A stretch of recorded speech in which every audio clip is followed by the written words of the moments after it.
It has come to my attention that the fellas are now starting something where they're saying they're going to be financially celibate, meaning that they're not going to be spending any money on a woman until marriage.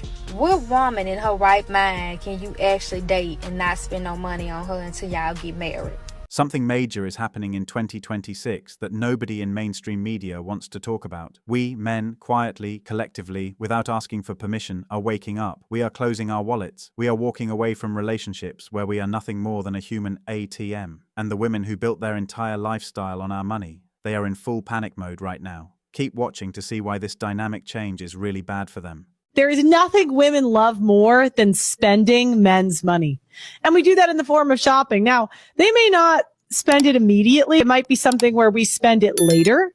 But we are definitely the spenders and they're the makers. I spend through my 6-figure salary on clothes. In fact, I was a broke shopaholic for over 10 years before I finally figured out how to control my impulses and actually save money.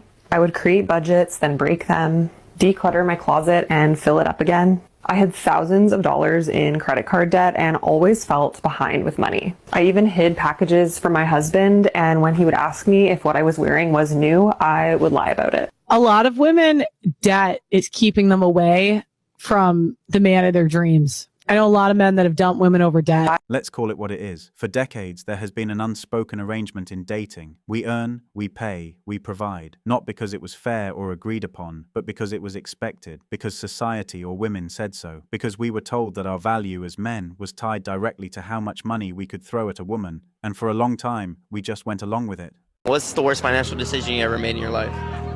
Having a stay-at-home girlfriend. A stay-at-home girlfriend? Yeah. So you pay for everything? Yes. Okay, why do you say that? It wasn't my wife. It was a girlfriend. So they can up and leave at any point they want to. Is that what she did? Yeah. That's the thing about women, huh? Or not, you tell me. It's not the thing about women, it's the thing about certain women, right? About certain women, correct. Certain women don't know what they want, and even if you provide everything that she may want, you just might not be the one for her. Yeah. And then how'd that make you feel when she left? It hurt, because at the end of the day, you're just thinking about all the money you spent, all the time you lost, and then it's like, damn, that wasn't even my wife. Right. That was just my partner. Yeah, so looking back, retrospect, do you regret it? I don't. I appreciate the love, but I do kind of wish I took somebody else to Europe with me. Yeah. I feel that. All right. We paid for first dates with women who were already planning to ghost us. We funded lifestyles for girlfriends who were talking to other men behind our backs. We married women, built homes, and then lost half of everything in divorce court while still being called the villains. Since I have some awesome guys on TikTok right now listening, I'm thinking, may I have your opinion, please? What is it with men these days and not wanting to date? Do you guys have a fear of commitment? Is it the woman these days? Does it have anything to do with spending money on women? Does it have anything to do with trust issues? Maybe dating apps? Maybe you feel like there are endless options in terms of significant others? Please let me know in the comments. But something cracked. After the COVID pandemic, these conversations started happening online. We started comparing notes, and what we discovered shook us. We were not alone. Millions of us had the same story. Give, and get emotionally drained, disrespected, or discarded in return. Yeah, I just think marriage is an L. In today's day and age, I mean, there's obviously the tradition component if you're religious, but when it comes to the government involvement and the potential financial ramifications of having to unwind a marriage, it does not make sense. Just a couple quick stats on the marriage thing. 50% of marriages end in divorce. 80% of divorces are initiated by women. 90% if she's college educated. 90% of child support payments go from men to women. 97% of alimony payments go from men to women. So I think marriage is a pretty big L for men, and they get absolutely crushed in the court system. Prenuptial agreements can get thrown out. So even if you do have a prenuptial agreement, they can definitely be thrown out. They're not bulletproof. So don't get married, guys. Don't do it. Look at the data. Marriage rates are at historic lows. We men in our 20s and 30s are opting out of serious relationships at numbers never seen before. The term financial compatibility has gone from a polite conversation topic to a non-negotiable deal breaker for millions of us. Dating apps are reporting that we are spending less, Women on these platforms are noticing that the free dinners and the weekend trips are drying up fast. Most women are, what he said, are saying they deserve it, but they really don't. That's what So- I'm saying. Like, have some self-awareness. Like, Women are delusional. Like every They woman are feels so that they are exactly that they're delusional. entitled. Like the lady in the Dallas pod who's like, I deserve monogamy, but yet I'm not going to put out. I'm newly celibate. It's just like what she's saying, like for certain, like for a long courting period and all this.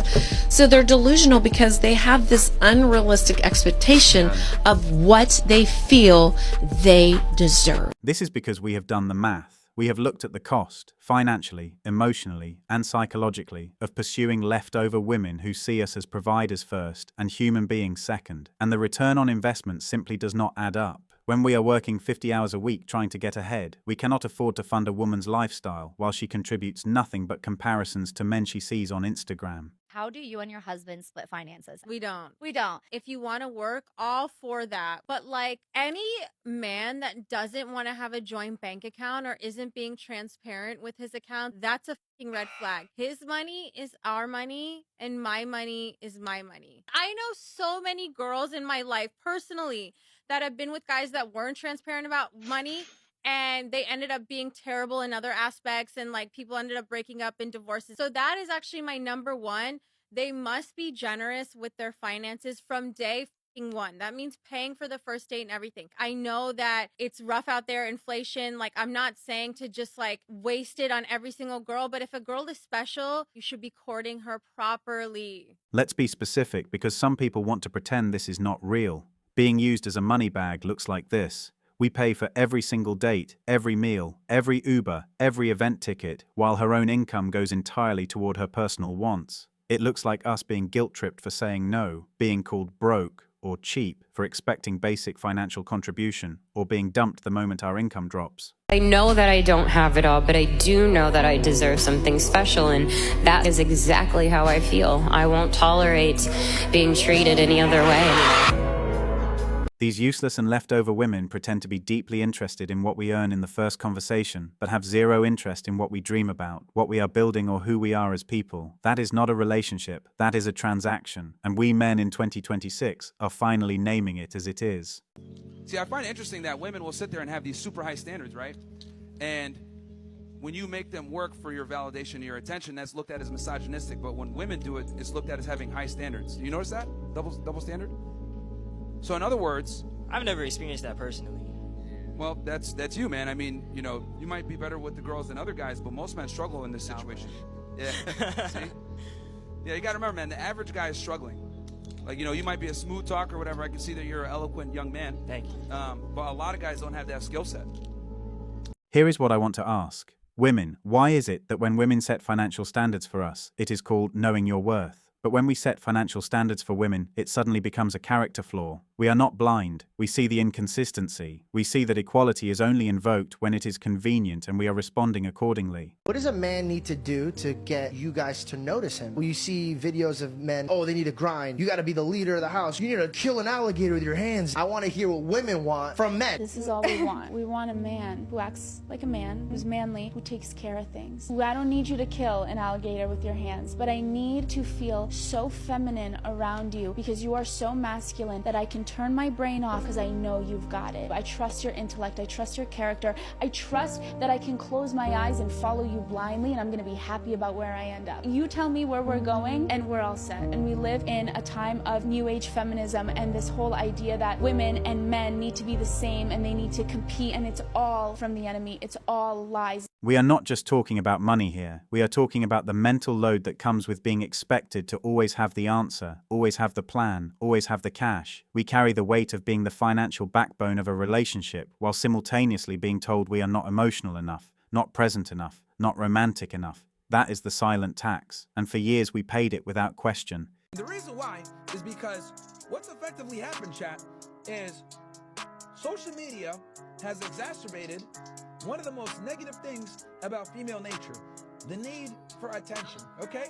Women, just so you guys understand, women determine their value by how much attention can they get and garner from the opposite gender. When they do stupid shit like this, they know it's gonna go viral, they know they're gonna get a lot of comments, they know they're gonna get a lot of attention, and they love that shit. And what ended up happening is that women value this attention from strangers via social media more than attention from men that they're actually in relationships with. This is why I tell y'all all the time, bro. Stay away from women that want attention from men. Stay away from women that make money on the internet. Stay away from women that are entertainers. Stay away from women that are musicians. Stay away from women that are social media personalities. Okay? Because they need to do ridiculous shit to keep attention on them so they can keep making money. If they even make money. A lot of these bitches don't even make money on the internet. They do this shit for free. They hold themselves out for free. A large part of why this problem exploded is that social media created a class of women whose entire identity is built around consumption, trips, outfits, restaurants, and experiences, all of it to be documented, curated, and it is expensive. And who funds that lifestyle? We do, or at least we used to. We have watched our hard-earned money get turned into content. We have watched our generosity become the backdrop for someone else's personal brand. We have seen ourselves cropped out of photos but never out of the bill. Young men are tired of being lied to. Young men are tired of using them. Young men are tired of getting destroyed in divorce court and family court, losing their children, losing their wealth, getting used and abused, where we allow to be with no consequence. So when a guy like me comes around, or Andrew, or these other guys, and we say, yo, these, do not take them seriously. Only be very restrictive on who you want to decide to marry and date. Guess what? It resonates.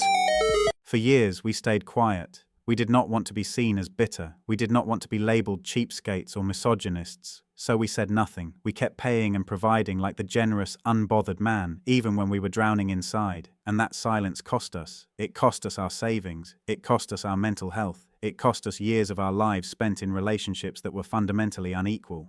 And come here. Listen, you have to stop this rubbish of always trying to be empathetic, you're feeling sorry for people. Women, our gender, my gender, yes, women, we are calculated people, whatever we tell you, we say to you, we do with you, to what which take it. I have seen most of my male friends go through this rubbish and this phase. Mbusimanya, she came in, she was my friend, blah, blah, blah, I helped her, housed her, did all these things, blah, blah, blah. And now she like, yo, you're crying, oh my God, she used me. I was like, man, bro, who picked this money from your pocket to give it to her? You know, a woman coming to you with all her problems and attracting sympathy is what we call a calculated move. Why would you get the comfortability to help someone you barely know? No, I'm not saying stop helping people, but I'm saying be conscious. More busy when you start crying for us, this woman, she didn't rob this money. You gave it to her because you were stupid enough to believe that all these problems were meant to be solved by you. Abi, save us. We are no longer walking into a relationship ready to fund someone else's life. We are walking away to build our lives. We are not paying for access to a woman's time and company. That is not romance. That is a transaction. We are investing in genuine partnership where both people contribute. Our new standard means we work on ourselves. We build our finances, our discipline, our purpose, not to attract a woman, but because we deserve to live well. What I'm basically telling men to do is be extremely selective with women. And here's the thing, women are extremely selective with us. Women are pickier now than ever before. You know, but I find it interesting when I tell guys to practice the same thing, it comes with a problem. It kind of speaks to the point I've been making forever. Men can't have standards, but women can. Women can demand excellence, but men can't. You know, if a man criticizes a woman for not doing her part, he's a misogynist. If a woman criticizes a man for not doing his part, she knows her worth. There's a wild double standard that just isn't acceptable. Here is the bottom line. We men refusing to be used as money bags is not about being cheap. It is not about hating women. It is about our self-respect. It is about us recognizing that our money, our time, and our energy are resources of important value. They deserve to go towards something real, something built on hard work, rather than financial extraction. We have drawn this line, and in 2026, that is not a red flag, it is a green one. That is where we will end it today. If this video opened your eyes, share it with another man to open his eyes too. Remember to like the video and leave a comment below, subscribe and activate the notifications bell to stay updated. Thank you for watching and see you in the next one.